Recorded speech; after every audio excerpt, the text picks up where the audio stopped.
So any other highlights from Raw? I'm just looking over here. Oh, the Nation of Domination angle. Okay, I really wanted to talk about this. I know we're kind of going over time, going into my interview with Mr. John Soda, but I did want to talk about this very briefly. So, in a match on Raw, Baxel beat Kofi Kingston and Big E. I'm just thinking, okay, this is another one of those mediocre matches that doesn't really mean anything. Kofi and Big E, I guess, have established a friendship on TV. They've been friends behind the scenes for a long time now, but their friendship on TV has just recently been established in their feud against Cesaro and all that kind of stuff. They had a match on Main Event last week. I figured Kingston and Big E would be going over here. However, Rybaxa went over, and I'm thinking, okay, so they go over to establish themselves as threats to the tag team titles. Here we go again. But that wasn't really what the purpose or the focus of this matchup was at all. So after the contest, you see Big E and Kingston standing in the ring, looking disappointed, looking at one another, and I was hoping that one of them was going to turn on the other. Now, the establishment of the friendship between the two, like I said mere moments ago, really has not been established to the point where it would have meant something if one turned on the other, but I was really hoping for a Kingston heel turn, and I think we got it in the way. I think we got it in a way, not in that way specifically, but we did get it in a way, because immediately after their loss and after looking disappointed, out of nowhere comes Xavier Woods, and it was just comical. I mean, the guy just came out of nowhere. It was like Josh Matthews at one time. Like, remember all those years back when Josh Matthews would interview someone backstage and he would just seemingly come out of nowhere? It was comical, and that's exactly what Xavier Woods did here. I don't know if he was at ringside or what, but he comes out of nowhere wearing a white suit and glasses, and that look actually fits him. I know he's got the whole funky thing going on down in NXT, looking like a cheap ripoff of Eddie Murphy, and he had the whole Consequences Cream thing going over, the whole Pro USA gimmick going over in TNA. But this gimmick, I mean, much like with Otunga, and he's got no talent, but at least they figured out a role for him many years ago as a lawyer, because that's what he does in reality. He's a lawyer, and he went to Harvard, and they branched off that. And the best characters have always been, further establishments of what you are, of your own personality, just expanding it and just taking it to an all-time 10, to an all-time high.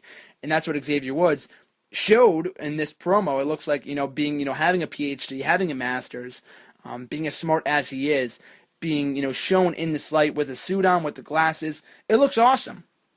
And I saw some people making some comments on some threads saying that he was Malcolm X Xavier Woods. I thought that was pretty awesome, and hopefully they can run with that on WWE TV.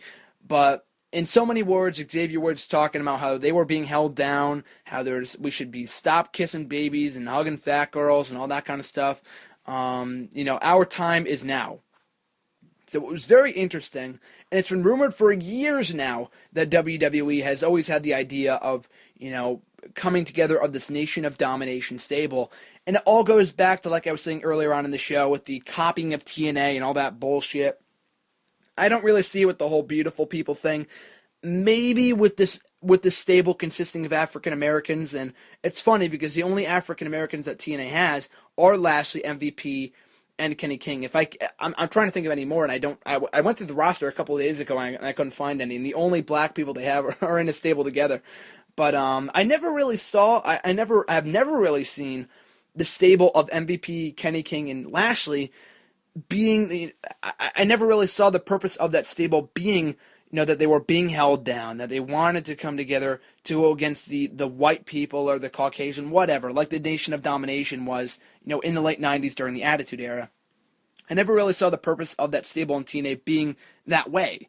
So I don't really know why MVP took offense to it. I'm not saying that WWE didn't copy TNA. I'm not saying that they couldn't. There might be a possibility. I'm not saying they did, though. I just don't think they did, because the purpose of both stables are very, very, very different, in which MVP's stable, consisting of himself, Lashley, and Kenny King, is out for power. They're looking to take the power, take the world title. So that's their thing. With Xavier Woods, Kofi, and Big E, it looks like they're kind of, starting a revolution of sorts after being jobbed out to Rusev for a very long time.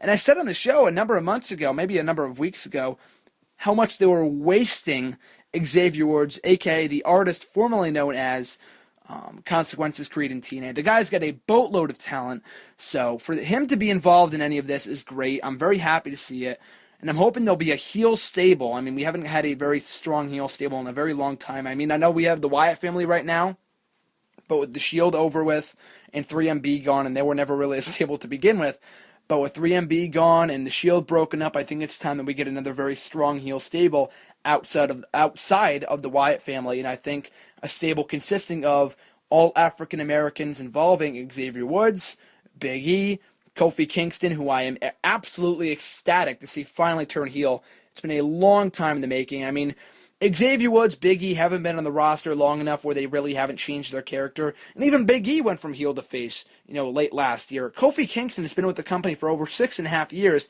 and has been babyface and has had the same character, the same stagnant character for the entire 6 years that he's been with the WWE. Same theme song, same finisher, same everything. Same smiling face. So now that he's finally switching that up, and I really hope that WWE doesn't drop the ball on this. And I never really thought that another Nation of Domination 2.0 in the PG era would really work, because, with all the racism and stuff like that. But a lot of fans have been always talking about for months now, it seems like it's a popular topic, what's going on with the black wrestlers right now in WWE. Why are they being held down? Why are they being cast as jobbers? Someone on some website, I think a few weeks ago, wrote an article about racism in the WWE. So the fact that WWE is finally putting the stable together of underutilized guys, the timing could not be better. I don't see it.